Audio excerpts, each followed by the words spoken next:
Instead, it began to lean forward. Inch by inch, its face grew larger in the glass back. I burst through the emergency exit. The alarm Some doors are better left unopened. Whether in a dark basement, a lonely parking lot, or a silent warehouse, it is waiting for you to let it into your life. Tonight, I will tell you 3 stories of those who became accidental hosts. Listen closely, because it might already be nearby. In America, every old college dorm has a secret. It's usually buried under 3 flights of stairs, past the humming fuse boxes and the leaking pipes. It's the basement laundry room, a place where time doesn't exist. It's 2 a.m. The air is thick with the smell of cheap detergent and stagnant water. And the only sound is the rhythmic, violent thumping of a washing machine that's older than you are. They tell you not to go down there alone after midnight. Not because of the flickering lights or the urban legends about a janitor from the 70s who simply stopped existing one day. They tell you because of the mirrors. Have you ever noticed how many mirrors are in those old basements? Cracked, silver-stained glass over rusted sinks. My name is Alex, and I'm a sophomore at a university in Pennsylvania. I lived in Miller Hall, a brick monolith built in 1924. My mistake wasn't doing my laundry late. My mistake was looking at my reflection for 1 second too long. The clock on my nightstand read 1:47 a.m. I had exactly 1 clean shirt left for my 8 a.m. exam, and it was covered in a dark coffee stain. The dorm was dead quiet. That heavy, artificial silence you only find in buildings filled with hundreds of sleeping people. It's a silence that feels like it's waiting for something to happen. I grabbed my plastic hamper. It felt heavier than usual, the weight of the damp clothes shifting inside like something shifting its posture. I stepped out into the hallway, the carpet worn thin by decades of students, and headed for the service elevator. But the out of order sign was taped over buttons again. A yellowed piece of paper that looked like it had been there for a century. I took the stairs. The light in the stairwell was that sickly, hospital yellow color that makes everyone look like a fading photograph. As I descended, the temperature dropped. The air turned from the dry heat of the dorm rooms to a damp, subterranean chill. By the time I reached the basement level, I could see my breath in small, ghostly plumes.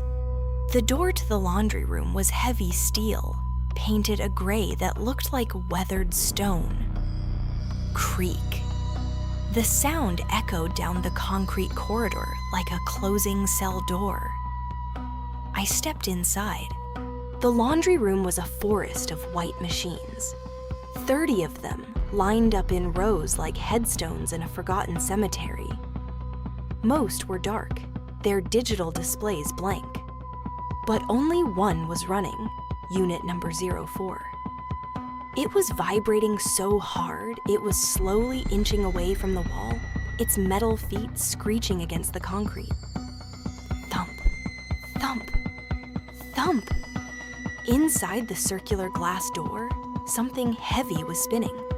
It didn't look like clothes. It looked like a dense, dark mass hitting the metal drum over and over again, leaving dark, oily streaks on the glass. I walked to the back, toward the industrial dryers. The lighting here was erratic. One fluorescent tube was dying, casting a rhythmic strobe effect over the room. Buzz, pop, buzz. It felt like a heartbeat, a mechanical, dying heartbeat. I started loading my clothes into machine number 12. That's when I felt it. That prickle on the back of your neck when you know someone is standing right behind you. It's a primitive instinct, a warning from your nervous system. I froze, a handful of socks halfway to the machine. The humming of the basement seemed to grow louder, filling my ears until it felt like my brain was vibrating inside my skull. I turned around. Nothing. Just rows of empty machines and a pile of forgotten gray towels in the corner. Like the room was full of observers I just couldn't see. I needed to splash some water on my face.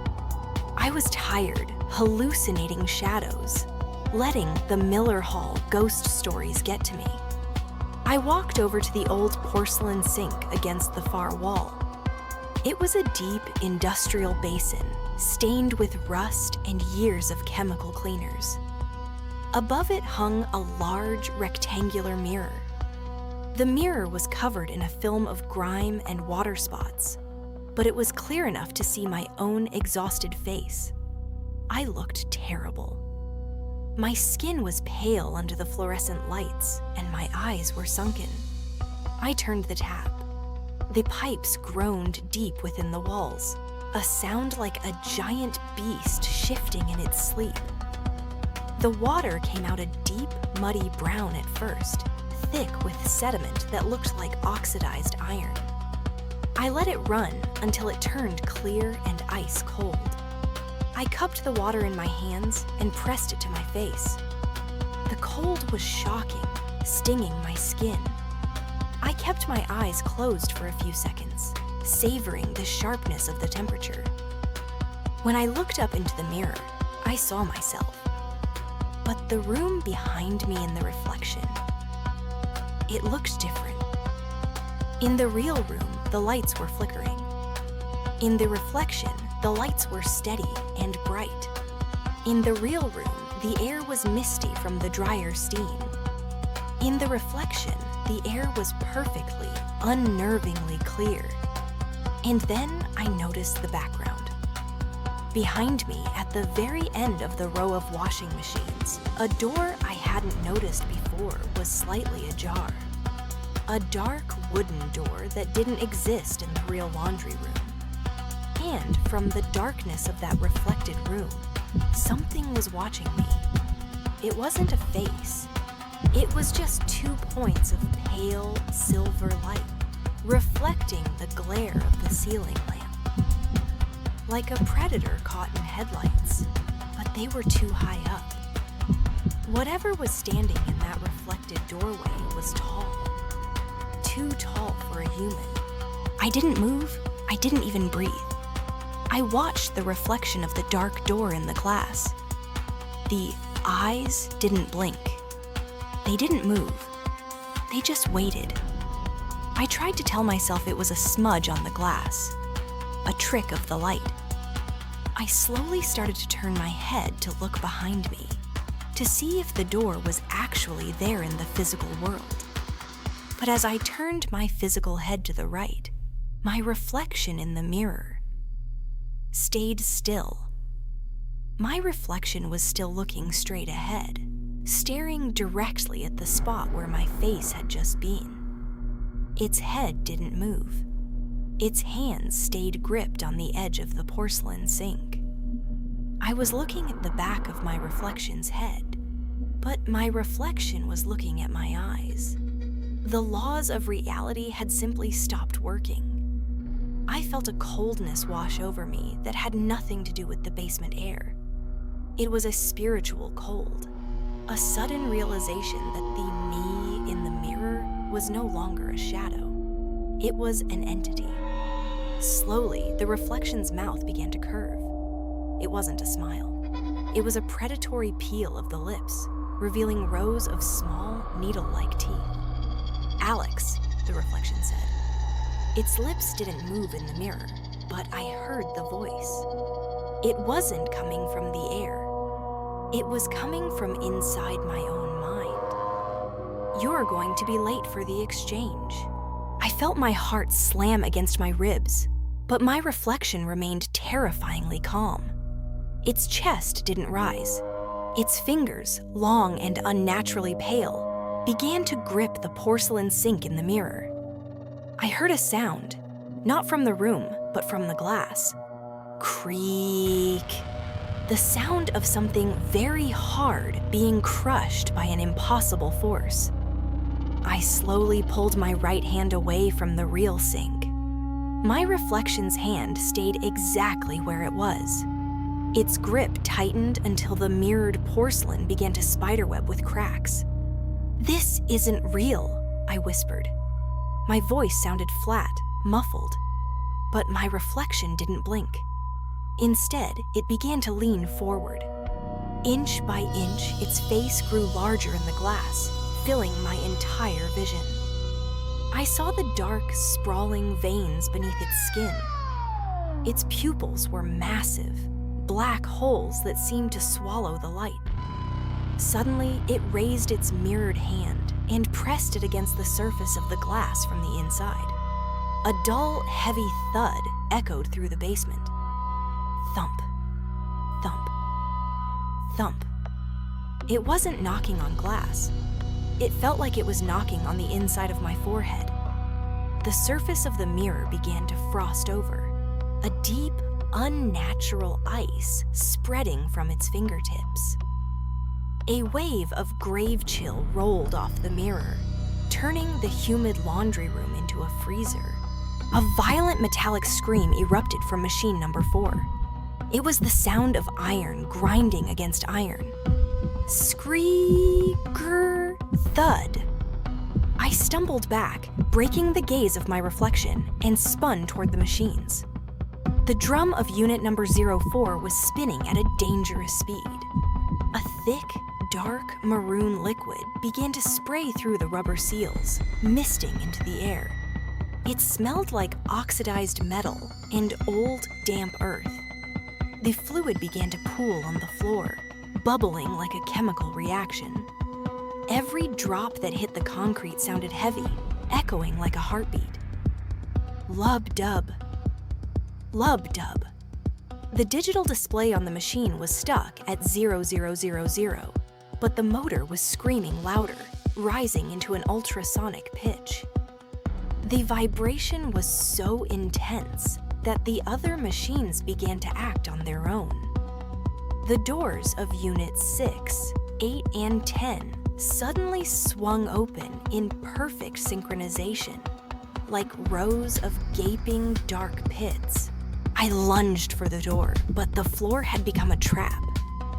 The dark fluid from the sink and the machines had flooded the room, and in every shimmering puddle, I saw a version of myself. Thousands of tiny me's were staring up from the concrete. One was covering his face in terror. Another was laughing without sound. A third was simply pointing a finger at my feet. I tripped and caught myself on the old cast iron radiator. It was blistering hot, nearly glowing red. I grabbed it to steady myself, and I felt the air around my hands hiss. But there was no pain. Instead, I felt a sickening sensation of vacuum. Something was draining the warmth out of my body. That's when I heard it. The whisper didn't come from the air. It came from inside the radiator pipes. "It's so cold in the dark, Alex. We need your heat. Just a little. Just enough to move." I looked at the radiator. Between the iron fins, something began to crawl out. It looked like black, oily tendrils. It was sentient. It reached for my hands, greedily absorbing the temperature of my skin. This was the radiant heat the old basement legends whispered about. These entities have no warmth of their own.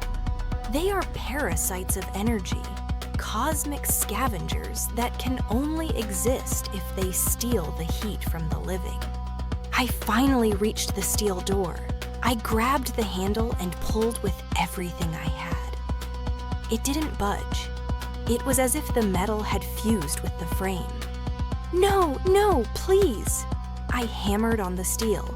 "Open the door!" but the concrete walls were too thick. My cries were lost in the hum of the machines. I turned around, my back to the exit. The lights in the laundry room began to die.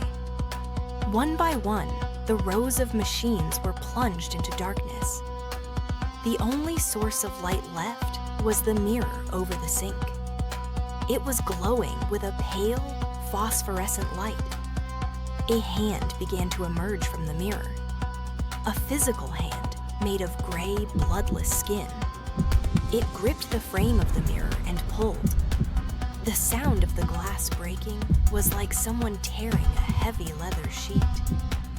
My reflection was stepping through the threshold. First the shoulder, then the head. It crawled out of the glass like a person squeezing through a crack in a wall. Its movements were jagged, shivering, like a broken puppet. Every joint emitted a sound like dry wood snapping. Crack, pop, snap. It stood on the concrete floor, and everywhere its feet touched, the ground turned to black frost. It stretched its long, thin limbs until it nearly touched the ceiling. It looked at me with my own face, but the expression was one of cold, calculating hunger. "You're done with this life, Alex," it whispered, the voice vibrating in the marrow of my bones. "You've spent so much time wishing you were someone else. Now, the exchange is complete." There was only one way out. Not the door, but a small rectangular hatch in the wall. The old laundry chute that led to the upper floors. It was rusted and narrow. I dived for the hatch, kicking aside the plastic hampers. I could feel the cold from my reflection closing in on me. It wasn't just a drop in temperature. It was a total loss of memory. I felt the thoughts of my family, my name, my future. They were being vacuumed out of my brain. I shoved my upper body into the chute. It smelled of dust and ancient dust. I clawed at the jagged metal seams, dragging myself upward into the dark pipe. As my legs were about to disappear, I felt a hand wrap around my ankle. The grip was like a vice made of cold stone. "Stay," my reflection whispered with my own voice. "It's so much easier to be the shadow." I kicked back with my free leg, striking something hard and cold. The grip loosened for a fraction of a second, and I scrambled upward, my fingernails tearing as I pulled myself into the vertical shaft. I climbed until my lungs were on fire, moving through the darkness like a panicked animal. When I finally burst out of the third-floor collection bin, I didn't stop. I ran to my room, 304, and locked every bolt. I sat in the middle of my bed, shaking, waiting for the light. But when the sun finally came up, I walked to my closet to get my clean shirt. I looked in the mirror. I wasn't there. The mirror showed my bed. It showed my desk. It showed the dark stain on the floor. But there was no me in the reflection. And then my phone buzzed. A text from my mom. "Good luck on your exam, Alex. You sounded so happy when we talked this morning." I haven't talked to my mom in 3 days. If you're in a basement tonight and you see a mirror, don't look. Just do your laundry and leave. Because your reflection is tired of being a shadow. It wants to be the one holding the keys. And it's already home. In America, we have too much stuff. We buy things, we grow out of them, but we can't bring ourselves to throw them away. So we rent boxes. Metal boxes in giant concrete warehouses. They call it self-storage. It's a multi-billion-dollar industry built on the fact that we can't let go of the past. I rented my unit in North Philadelphia, right near the industrial tracks.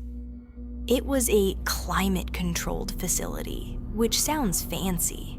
But it really just means the air is always unnaturally cold and smells like ozone and industrial floor cleaner. The manager, a guy named Gary, who looked like he hadn't seen the sun since the 90s, gave me the keys to unit number 311. Top floor, he said, not looking up from his crossword puzzle. Last one on the left. Just don't stay past midnight. The motion sensor lights are glitchy. I didn't think much of it. I just needed a place for my late father's old furniture and a dozen boxes of books. I wanted them out of my sight, but not out of my life. Not yet. The elevator was one of those old industrial ones with the sliding metal gate. It groaned as it climbed to the 3rd floor. When the doors opened, I was met with a hallway that seemed to stretch into infinity. Fluorescent lights flickered overhead with a rhythmic buzz. Pop. Buzz. The floor was polished concrete, marked with a single yellow line down the middle. To my left and right were identical corrugated metal doors, all painted a sickly shade of security orange. Each one was secured with a heavy padlocked disc. It was silent, but it wasn't a peaceful silence. It was the kind of silence you find in a graveyard, where you know something is there. It's just not moving. I pushed my cart full of boxes down the hallway. My sneakers squeaked on the concrete, the sound echoing off the metal walls. Squeak, squeak, squeak.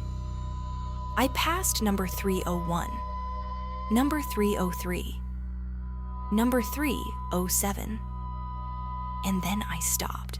Unit number 309, the one right before mine. Most units were locked tight. You could see the heavy master locks, the silver glint of security. But number 309 was different. The latch was slid back. There was no lock. The door was cracked open. Just a sliver. Maybe an inch. Inside, it was pitch black. I stood there for a moment, my heart doing a strange little stutter in my chest. In a place like this, everyone locks their doors. You don't pay $80 a month to leave your stuff exposed. I figured maybe someone was inside, reorganizing. "Hello?" I called out. My voice traveled down the long, empty corridor and came back to me, sounding smaller and thinner. No answer. I leaned in just a bit. I shouldn't have. But curiosity is a disease. Through the 1-inch gap, I could smell something. It wasn't the ozone or the cleaner. It was the smell of old, wet wool. And something sweet, like rotting peaches. And then, from the darkness of number 309, I heard a sound. Screech. The sound of a fingernail dragging slowly across the inside of the metal door. I lunged for my own unit, number 311. My hands were shaking so hard, I dropped my keys twice. The metal clang of them hitting the floor sounded like a gunshot in the hallway. I finally got my lock open, shoved my cart inside, and slammed my door shut.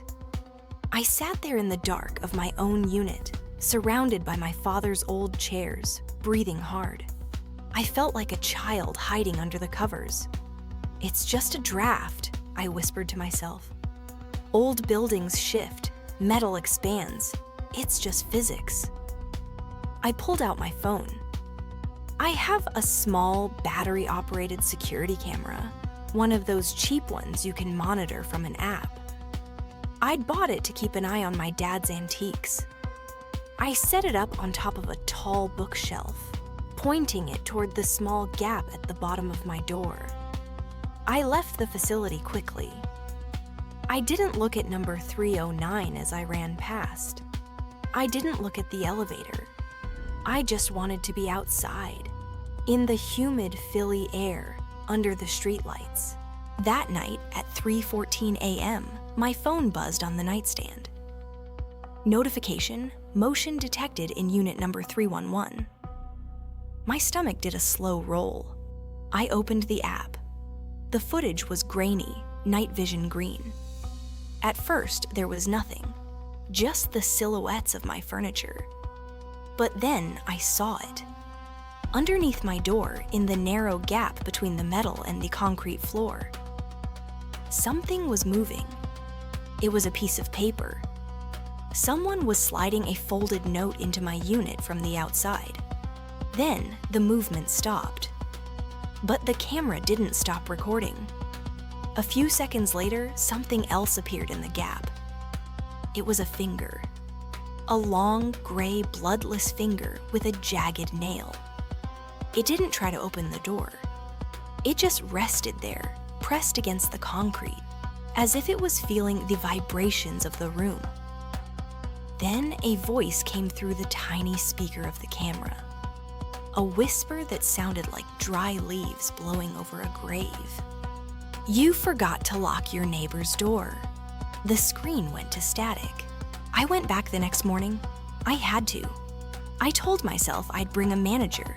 I'd report the break-in. But when I arrived, Gary wasn't at the desk. The office was locked. The elevator worked, but it felt slower, heavier. I walked to number 311.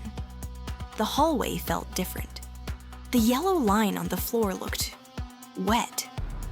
I opened my door. The note was there. I picked it up with trembling fingers. It wasn't a note. It was a photograph. It was a picture of me, taken from behind. I was standing at the elevator on the first floor, waiting to come up. But the photo wasn't taken by a security camera. The angle was low. Like someone was crouched on the floor, right behind my heels. I looked at the back of the photo. Written in dark, oily ink were the words, "I like your radiant heat. It's cold in number 309. I turned my head slowly toward the wall I shared with the neighboring unit. Through the thin metal partition, I heard a wet, thumping sound. Thump, thump, thump. Like a heavy tail beating against the floor. And then the light in my unit flickered and died. The darkness in unit number 311 wasn't just an absence of light. It felt heavy, like a wet wool blanket thrown over my head. I reached for my phone, my fingers fumbling in the void. The screen lit up, casting a cold blue glare on the stacks of my father's old furniture.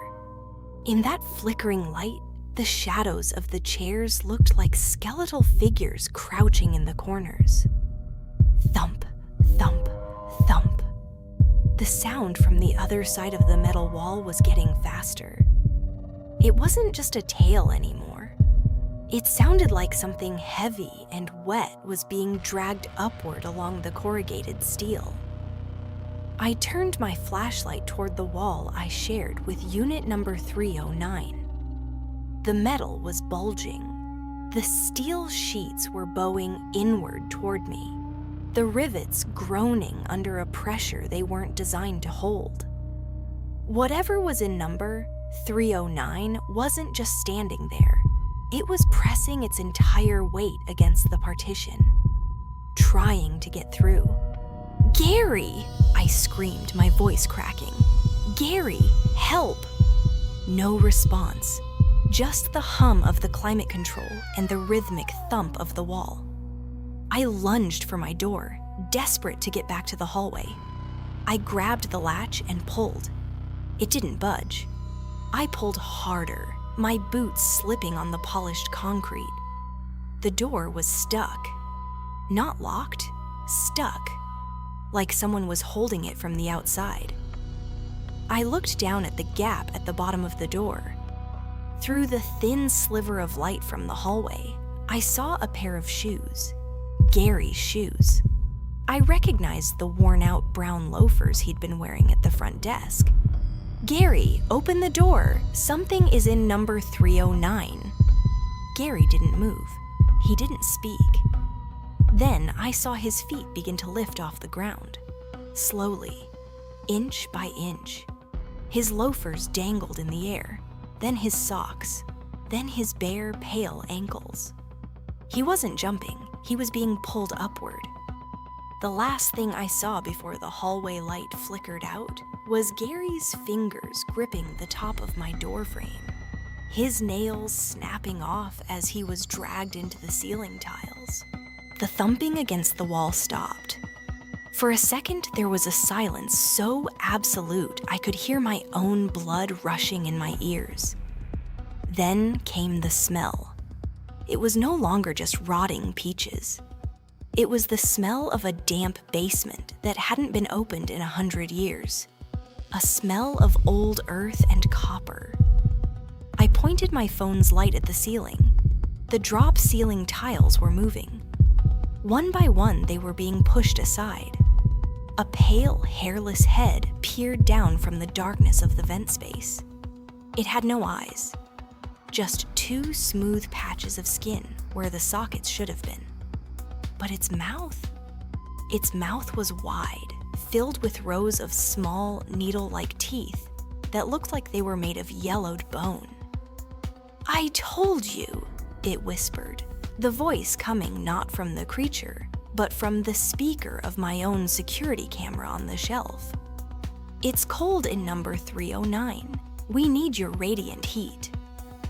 The creature didn't jump. It flowed down the wall like liquid, its limbs too long, its joints snapping with the sound of dry kindling. I backed away, tripping over a stack of boxes. I fell onto my father's old armchair. The creature was on the floor now, crouched in the middle of the room. It was folding itself. It didn't have a spine. It moved like a contortionist, tucking its long legs behind its head, shrinking its torso until it was no larger than a suitcase. It was trying to fit into one of my father's old wooden trunks. "Why?" I managed to gasp, my lungs burning. "Because," the camera speaker crackled, "we can't leave the facility unless someone carries us out. You're moving today, aren't you?" I looked at the trunk. The lid was open. The creature slid inside, its pale skin glistening in my flashlight beam. "Close the lid," it whispered, "or I'll have to use your skin as a blanket. It's so cold." I looked at the door. It was clear now. No one was holding it. I had two choices. I could run and leave everything behind. My father's memories, my heritage, my life. Or I could take the trunk. I ran. I didn't look back. I burst through the emergency exit, the alarm blaring like a funeral bell. I didn't stop until I reached my car. I've been in my new apartment for 3 days now. I didn't bring any of the furniture. I left the storage unit open, the lease unpaid. But this morning, when I woke up, I heard a sound from the hallway. Squeak, squeak, squeak. The sound of an industrial cart on a concrete floor. I walked to my front door and looked through the peephole. There, in the middle of my carpeted hallway, stood my father's old wooden trunk. It was wet, covered in gray dust and smelling of rotting peaches. There was a note taped to the top. "You forgot the keys. We're home now." I looked down at the gap under my apartment door. A long, gray, bloodless finger was slowly sliding across the wood, tasting the air of my living room. And then the lights in my kitchen flickered and died.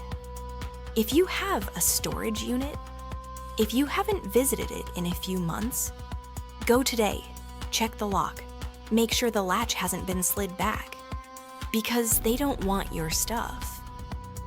They just want a ride home. And once you let them in, there are no curtains thick enough to hide you.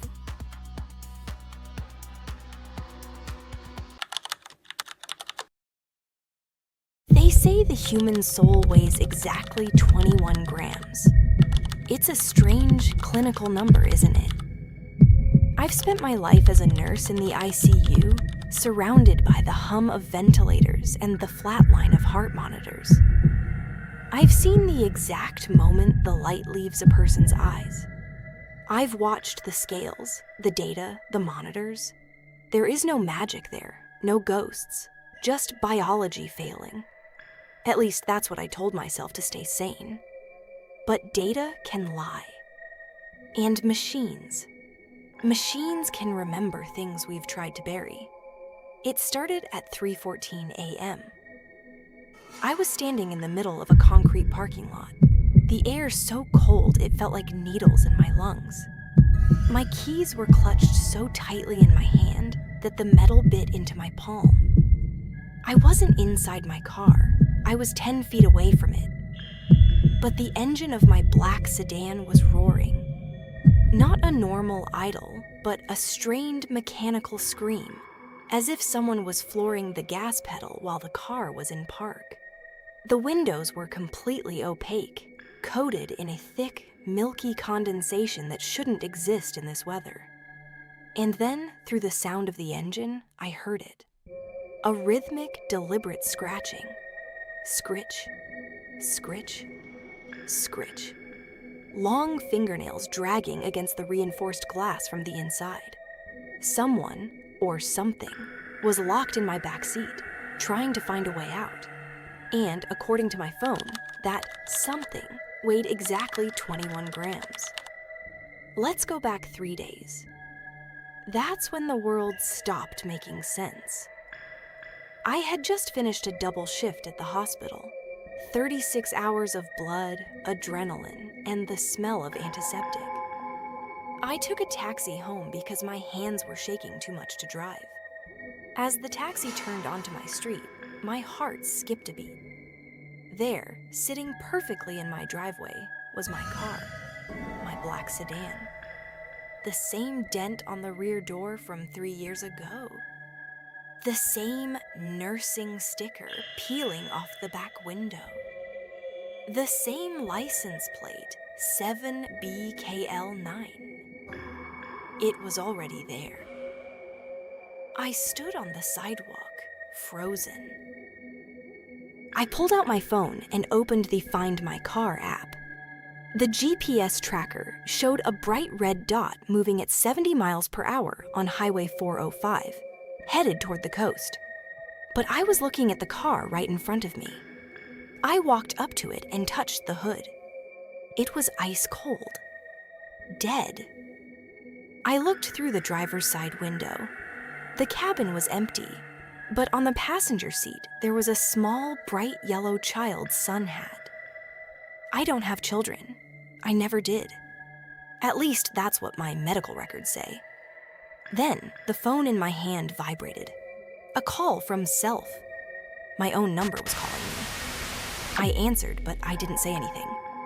I couldn't. All I heard was the rhythmic click-clack. Click-clack of a car's turn signal.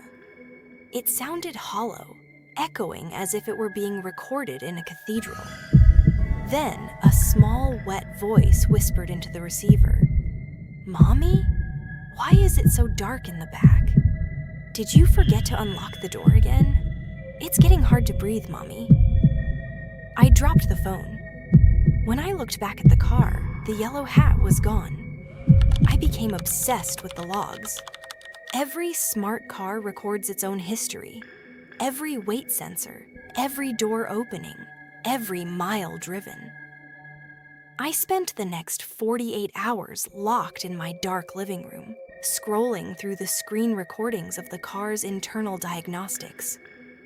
On Tuesday at 2 a.m., the internal cabin camera triggered. I watched the footage on my tablet. The car was parked in my locked garage. Total darkness. Then the infrared lights kicked in. The steering wheel began to move. It didn't just twitch, it turned with purpose. Left, right, centered. As if an invisible entity was practicing for a long journey. Then I checked the seat sensors. This is the part that still makes my skin crawl. The rear left seat registered a weight: 18 kilograms, a perfect steady weight of a young child. I watched the live data feed in the recording. 18 kilograms, then 22 kilograms. Then suddenly, the numbers began to spiral out of control. 40, 60, 100, 200 kilograms. The car's suspension hissed under the phantom weight. Then the screen turned a deep, bruised purple with a system error. Unknown mass detected. Contact manufacturer. I ran to the garage with a crowbar, my heart hammering against my ribs. I threw the door open, ready to confront a ghost or a killer. The garage was silent. The car was dark. But when I laid my hand on the roof, I screamed. The metal was white hot. It smelled like burning hair and ozone. The engine had been redlining for hours in total silence, yet the odometer hadn't moved a single inch. I opened the dashcam app on my phone to see where the car thought it was. The recording showed the last hour. My car was physically in a suburban garage in Portland, but the camera showed it driving through a dense, primeval forest. Giant pines blocked out the sky. The fog was so thick, it looked like gray smoke pouring over the hood. In the middle of the road stood a figure, tall, emaciated. Its limbs were elongated, bending at angles that no human joint could sustain. It wasn't blocking the car, it was waiting for it. The figure walked toward the camera, its face a blur of digital static. Just as it reached the glass, a long gray finger tapped on the lens. Tap, tap, tap. The exact same rhythm as the scratching I heard in the parking lot later. I went back through the purchase history. I bought this car 6 months ago from a woman in the Oregon backcountry. She was a widow, dressed in a gray wool coat that looked decades old. She sold it for $500, a car worth $30,000. My husband went away, she had said, her eyes fixed on a point somewhere behind my left ear. He's still waiting for the ride to end. He doesn't like being alone in the back. I thought she was senile. I thought I was getting the deal of a century. I remember getting into the driver's seat for the first time. The air inside felt heavy, like it was underwater. I adjusted the rearview mirror, and for a split second, I saw a flash of yellow in the back, a small hat. I spun around so fast I pulled a muscle in my neck. The seat was empty. As I drove away from her farmhouse, I looked in the mirror one last time. The woman wasn't on her porch anymore. She was sitting in the dirt in the middle of the road, her hands over her ears, her mouth wide open in a silent, jagged scream. She wasn't watching me leave. She was looking at the back seat of my car with absolute horror. I checked the vehicle history report again that night. I found a photo the insurance company had taken years prior. It was a picture of the trunk. In the chrome reflection of the bumper, if you zoom in 400%, you can see a small girl in a yellow hat standing by the rear door. But the widow had told me they never had children. The police report from the area mentioned a disappearance in that forest 10 years ago. A car found idling in a ditch, empty. And that brings us back to now, to this parking lot. My phone is burning in my hand. The Find My Car app is screaming. The two red dots, the car on the highway and the car in front of me, have finally merged. Overlap. The car's Bluetooth suddenly forced a connection to my phone. The speakers inside the sedan erupted into life. It wasn't music. It was an audio log from my own phone's cloud storage. A recording from 3 years ago. The day the doctors say I had the incident. The day they say I suffered a psychotic break due to grief. My own voice filled the parking lot, echoing off the concrete walls. Honey, please stop crying. Mommy's head hurts. Don't touch the door handle. The child locks are on for a reason. We're almost home. Just stay in your seat. Just stay. Then the sound of a mechanical failure, a tire blowing out, the sound of metal twisting like paper, the sound of water rushing into a cabin. The police told me I was alone in that car when it went off the bridge. They told me there was no daughter. They said the yellow hat I kept in my house was a relic from my own childhood, a transference object. But the sensor doesn't lie. 18 kilograms of pressure on the rear left seat. I walked toward the car. My legs felt like lead. I reached out and wiped the condensation from the driver's side window. The interior was empty. But there, sitting on the dashboard, was a phone. My phone. The one I lost in the accident 3 years ago. It was glowing. It was vibrating. It was calling the phone I held in my hand. The caller ID didn't say self anymore. It said, the owner. The soul weighs 21 grams. The car weighs 2 tons. And as the door locks clicked open with a heavy, final thud, I finally understood.